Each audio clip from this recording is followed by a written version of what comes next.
Welcome to One Health Wednesdays.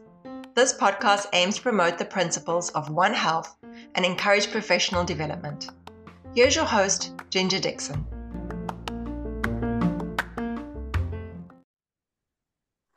Hey, welcome to One Health Wednesdays, a collaboration between LabOp Global and One Life Epi Solutions. I'm your host, Dr. Ginger Dixon, and I am excited today to welcome Bolanle Akanbi-Hakeem. I had the pleasure of being a guest on her One Health series, and she was kind enough to honor us with her presence today and get to talk about One Health and her work in One Health in her community. So I'm very excited to have her on today, and I get to kind of swap. So I'll pause for a brief message from our sponsors, and then we'll get started. Concerned about the future of public health and our planet? One Life Epi Solutions has the answers. Introducing the One Health Playbook, your free guide to integrating One Health into your organization. Inside, discover actionable strategies, data-driven insights, and frameworks for powerful cross-sector collaboration. Learn how to streamline data collection, create impactful educational materials, and make a real difference. Download your free copy of the One Health Playbook today and start building a healthier tomorrow. Visit tinyurl.com/OHORG playbook. That's tinyurl.com/OHORG playbook. And welcome Bolanle. Thank you so much for joining us today. I'm really excited to get to talk with you. Thank you so much for inviting me and honoring me today. Yeah, thank you. Definitely, the honor is for me, or the pleasure is mine. Definitely, we had talked a bit before about your One Health series and the work that you're doing, and really building out a lot of awareness and knowledge around One Health. So I would love to, just if you want to tell us about your work in One Health and how you got into One Health in general, and more about your background. Okay. Hello everyone. So, like she said, my name is Bolanle, and I'm a veterinarian in my background. I stay in Nigeria, but I started being a veterinarian, I think, in my 400-500 level, just before the COVID. We were taught something about diseases that jump from animals to humans and humans to animals, vice versa. So that was one thing that got me interested. So basically, they call that in scientific terms zoonosis. So learning about zoonosis at that time made me realize that, okay, if I'm a veterinarian and the other counterparts, the other public health professionals do not know some of this zoonotic disease, why can't I start up something at my low level? So with my background in veterinary medicine, I've witnessed some intersection between the human, animal, and environmental health. So a little throwback to my early days in school, I participated in community health campaigns like anti-rabies awareness, where we visit communities to educate them about rabies, stray dogs, and also the World Antimicrobial Awareness Week.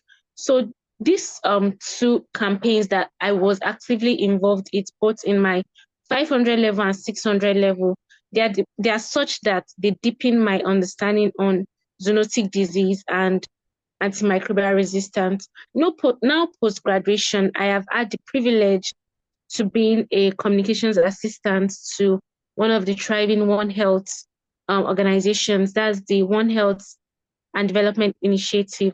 I think it's one of the organizations that also showed me how social media can impact and influence One Health advocacy. I've also had the honor to be one of the interns for One Health Lessons as a social media intern, where I was able to also deepen my knowledge in One Health advocacy through social media.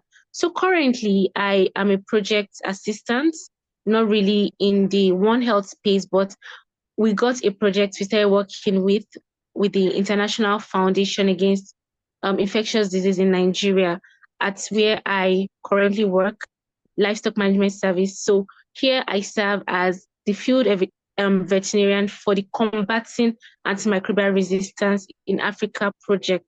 So my work is basically to take samples in animal health, in the animal health part, take samples and we return it back to the lab, and they compare what they see in animals residing in that community with the humans, if there's any link.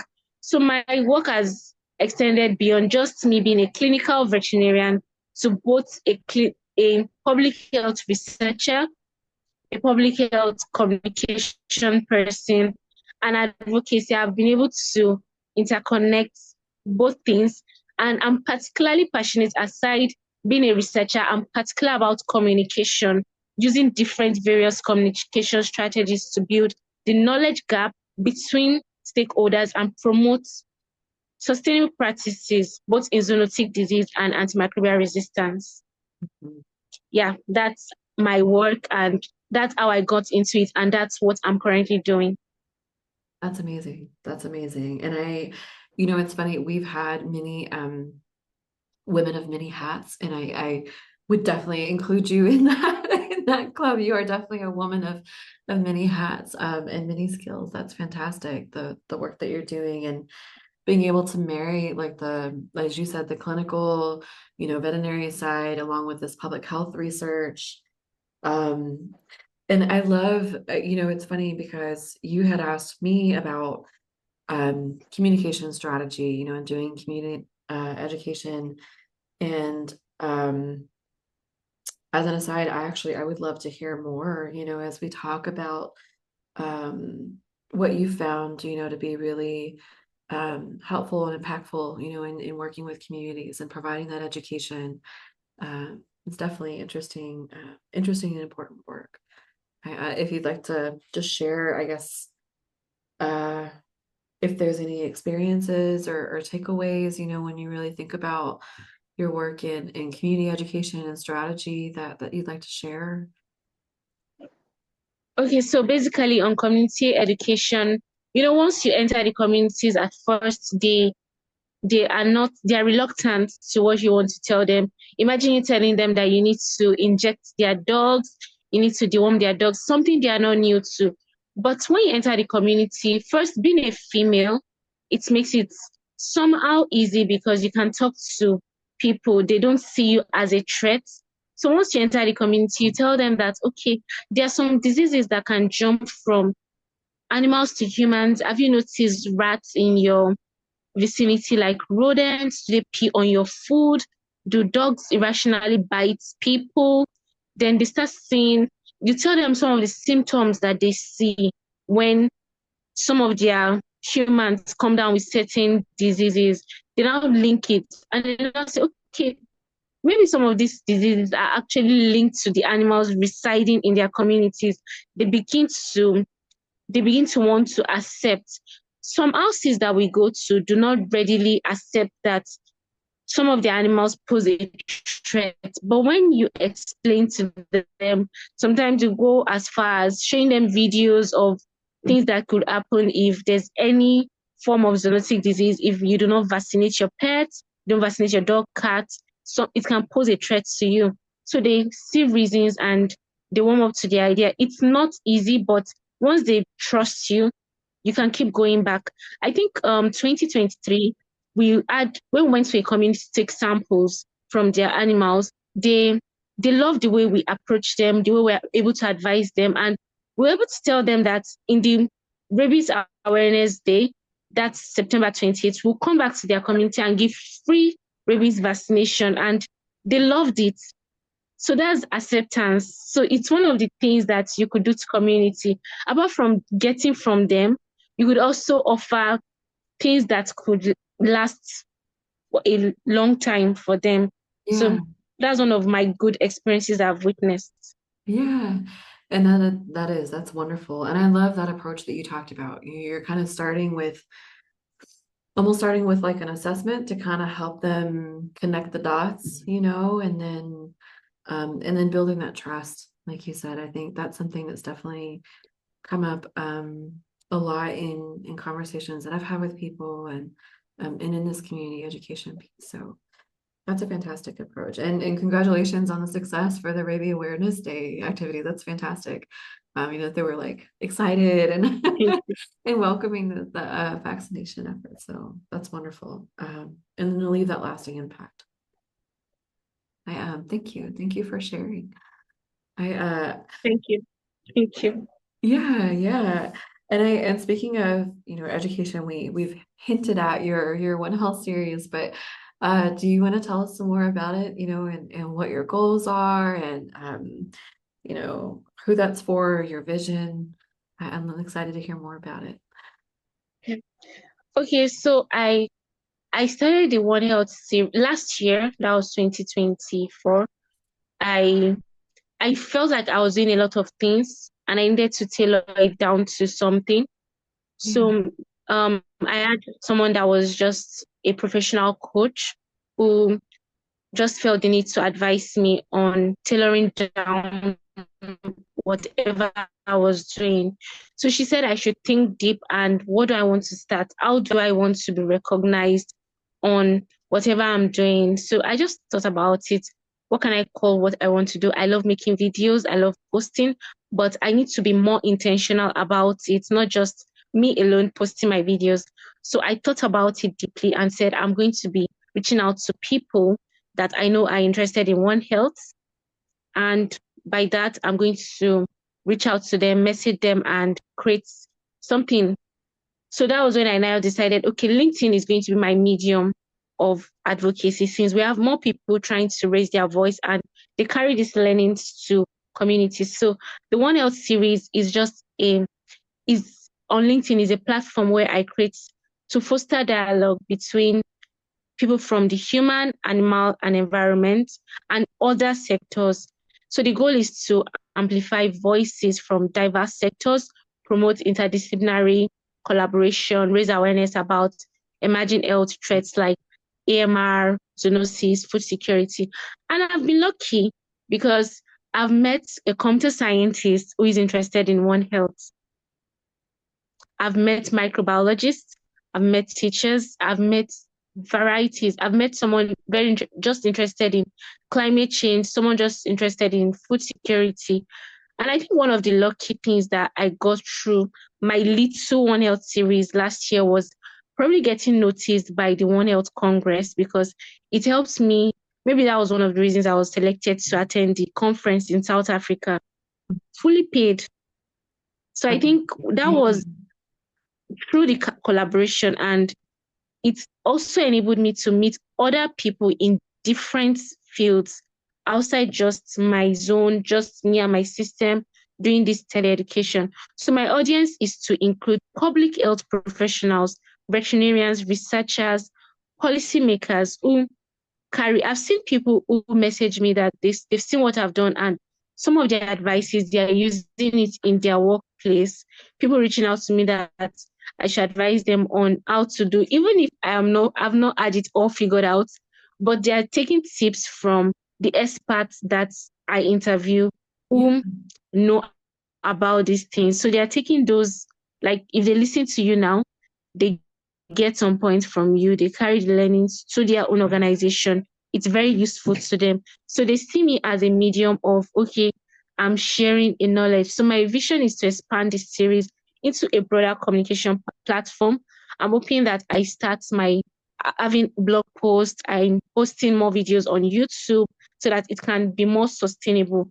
Then once I'm done with my master's, I hope to start more physical community outreach and traditional media, whether going to the radio, going to the TV like once in 2 months to just amplify it more to reduce health inequities and also other emerging diseases. So that is just my aim. And I believe that my little steps, I'm going to get there. And with more collaborations from other stakeholders, we can reach more people.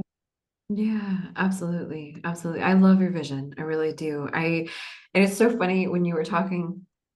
So I think I can I think I can empathize a lot. There's definitely some commonalities in your journey and your work with the series and then, and what we've been doing with One Health Wednesdays. And So I also work with a coach who had the exact same suggestion. Narrow it down, like, especially when you want to do all these things and there's so much to be done and there's so much incredible, so many incredible options and work and needs out there, that can be addressed. And it is so hard sometimes to just really find your heart and focus in on just one, and really develop that out. So one, congratulations for doing that, for being able to focus in. And then like I said, we've recently been on that journey too, where we're really focusing in right now on helping folks to operationalize One Health within their organizations, and really come in and build One Health into their strategy and their infrastructure and things like that. But I can empathize, and I think you have a fantastic, like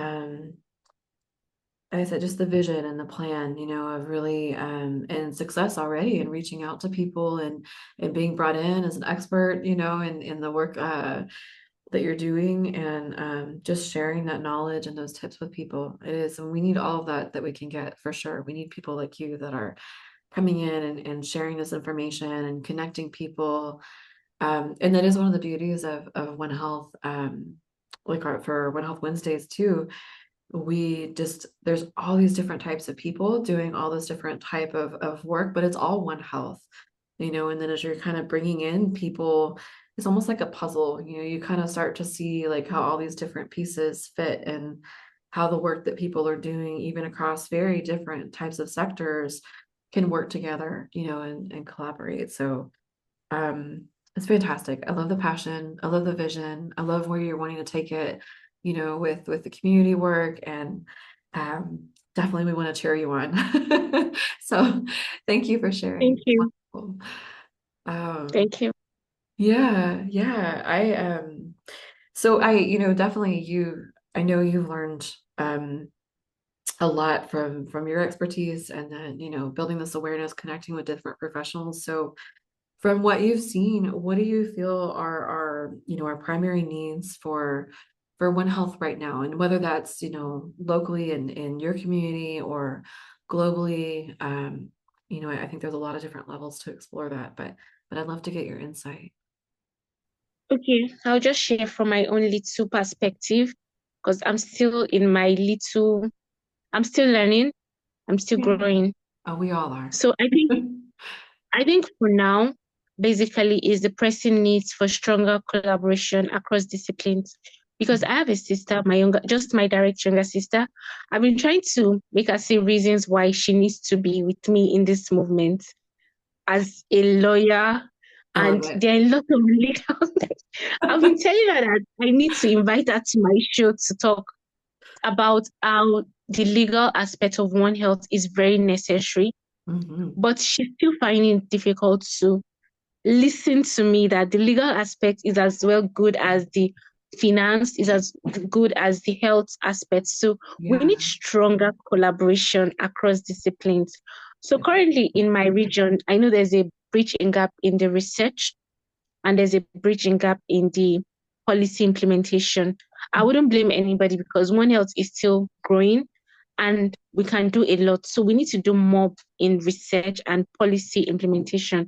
So particularly in my area now, what is really trending, I think even everywhere, is antimicrobial resistance, zoonotic disease prevention, and climate change. So there are other parts of One Health that we could talk about, like food security, especially in the aquaculture. Most people don't talk about the aquaculture, and you see most of us eating fish, prawns, seafood, and the rest. So there are some areas that we are not even really touching. Then there are areas of the finance. Finance is like, people don't want to talk about it, but funding in One Health is very necessary. It is necessary. Another part is the legal aspect, because we need people to enforce whatever thing we're trying to talk about. We need enforcers. So globally, we need more investment in community engagement, advocacy, capacity building to strengthen our health systems, and also promote sustainable basically because of antimicrobial resistance and zoonotic disease prevention, sustainable livestock practices. Additionally, effective communication is crucial. So in my country, we've had issues of Lassa fever, anthrax, but we don't have enough. I would say the communication level is not very high, because imagine if there's an outbreak of anthrax in a place in Abuja and the other places in Abuja do not even know about it. So Yeah. there's a bit of a communication gap. So there should be effective communication so that the layman can understand, translating complex scientific information into valuable and reliable, actionable insights, which can empower communities and also people taking decisions, the stakeholders involved. So without a holistic, collaborative approach, I don't think we can get it right. So we need collaborative approaches that will make us ever prepared for any pandemic that is going to be the next one. So I think collaboration across all sectors will be the best and the key thing that we need for One Health right now in my area and even globally. Very well said. That was very well said. And I absolutely. And to Bolanle's sister, if I can just put a plug in for you, yes, we need our legal people, we need lawyers, we need people that are good in finance. Especially when we talk about I mean, in the United States, there's a lot of discussion in public health around funding right now. And that spills over globally, with really developing sustainable funding sources so that we can sustain this work in One Health. And then for the legal part, absolutely. I actually, when I was doing research around One Health surveillance, there was a paper that really talked about how I think at the time, this was a few years back, there were maybe about 40 or so surveillance systems for One Health that had been developed, but most of them, one of the number one problems that was cited across of it was legal issues around, data sharing and access to data and things like that. So, I'm a data person. So from my side, that's a huge hurdle. And that way we can get that evidence for policy and research and be able to share that information. So yes, we need the legal people and we need the funding and we definitely need that communication. That's a great point that you brought up about, just that communication between communities, and trying to reach out of people in one local area to another, and trying to really share that messaging even across local areas can be challenging. So great insight. Thank you. Thank you for that. And very well spoken. We definitely need to put you on some platforms and some podiums. I'm very glad that you're doing the work that you do because your passion really comes through. Thank you. Yeah. So I want to, kind of from our takeaway for today, how can we, and this audience in One Health Wednesdays and then, our global One Health folks, which there is a very strong network on LinkedIn. I can attest to that. There's some fantastic, amazing people to connect with on LinkedIn. It's been a real blessing over the last few years to see how that's grown and how people are organizing. How can we support you in this work? How can people reach out and help you to build your vision and build this work in your communities? Okay, I think the ways you can One Health Epi lesson, Epi Wednesdays, Epi Science. Yeah, epidemiology. It's not an easy word to say. So I think so one way that you could support the One Health movement is first to amplify the message, share the content. Like if you have a content and it is appropriate and is reliable, you share the content, share the research to promote interdisciplinary collaboration and health equity.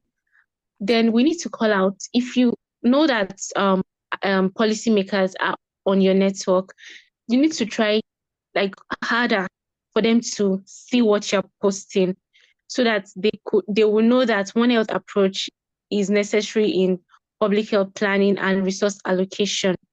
Also, for those people in the academic and the professional spheres, collaboration is key through One Health initiatives like knowledge sharing, cross-sector partnership, because it's not one man thing.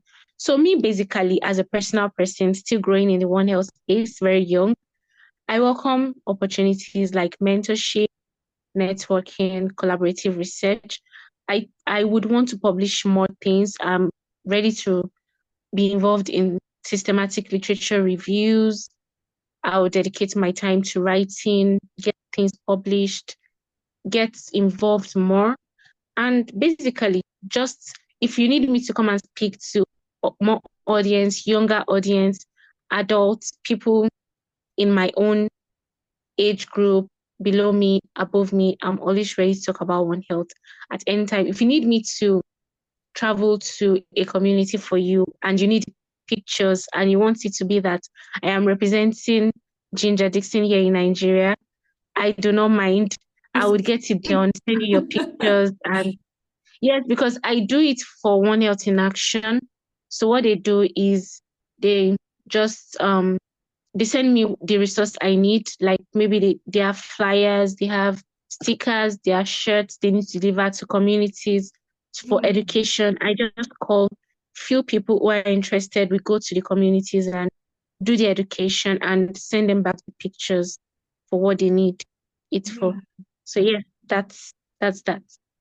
That's amazing. That's amazing. So definitely, so we can connect you to research opportunities and keep sharing your content and your work and the awareness that you're building. And then you're kind of here we call it like a boots on the ground. You're kind of like boots on the ground for for reaching out to communities, you know, and especially being, like you said, you know, kind of having earned that trust, you know, when in working with communities and being an educator already, and you know, and being in the veterinary profession, I think that in and of itself just, you know, makes you gold for really getting to do this work and spread One Health. So definitely, I would love to encourage our audience. We know you're all out there to reach out to Bolanle and let's continue to expand her work and let's do this. It's always just incredibly inspiring to see you know, people like you and people on our One Health network that are just doing this work and with so much passion. So I thank you for coming on today and sharing your expertise with us. And Thank you. Yeah, and we wish you luck on your One Health journey. I'm excited to see where you go. You have a beautiful vision. Thank you.